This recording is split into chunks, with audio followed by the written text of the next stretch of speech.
Japan parliament కూడా మగ పక్షపాతిని చూపించింది.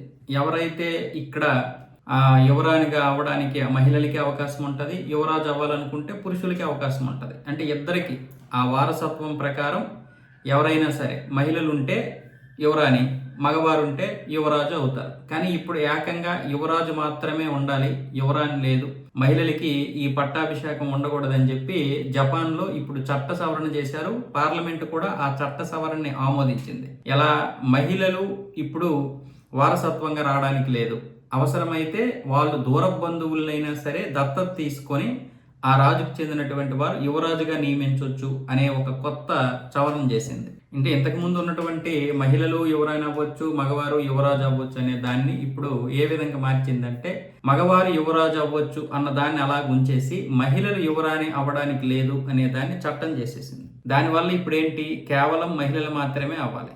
ఇప్పుడు వాస్తవంగా చెప్పాలంటే నరుహిటో అనే యొక్క చక్రవర్తి కుమార్తె ఐకో, ఈవిడ 24 సంవత్సరాలు, చాలా అందగత్తె. ఈవిడనే ప్రజలందరూ కూడా యువరాణి అవ్వాలని కోరుకున్నారు. కానీ ఇప్పుడు తెచ్చినటువంటి చట్టం ప్రకారం ఈవిడ అవడానికి లేదు.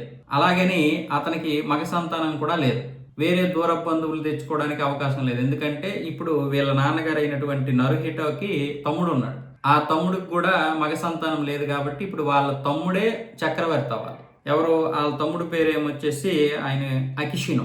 ఇప్పుడు నరుహిటో తమ్ముడు అకిషినో ఆ సింహాసనాన్ని అధిష్ఠించాలంట. ఆయనకి మగ సంతానం లేకపోతే ఆయన ఏం చెయ్యాలి, ఈ దూర బంధువుల్లో కానీ ఎవరైనా సరే రక్త సంబంధికులు ఉండాలి. ఆ రక్త సంబంధికుల్లో ఒక మగవారిని తీసుకురావచ్చు. అంటే ఇది ఇప్పుడు జపాన్లో కొత్తగా వచ్చినటువంటి చట్టం. మామూలుగా ప్రజాస్వామ్యబద్ధంగా ఉన్నటువంటి దాన్ని కాకుండా ఇలా మరొక వైపు ఏమొచ్చేసి రాజుల పరిపాలన కూడా కొనసాగుతుంది చక్రవర్తిగా, సేమ్ బ్రిటన్ లాగా. దాన్ని ఇప్పుడు వీళ్ళు కొత్తగా చట్టం చేశారు, మగవాళ్ళు మాత్రమే ఉండాలని చెప్పి.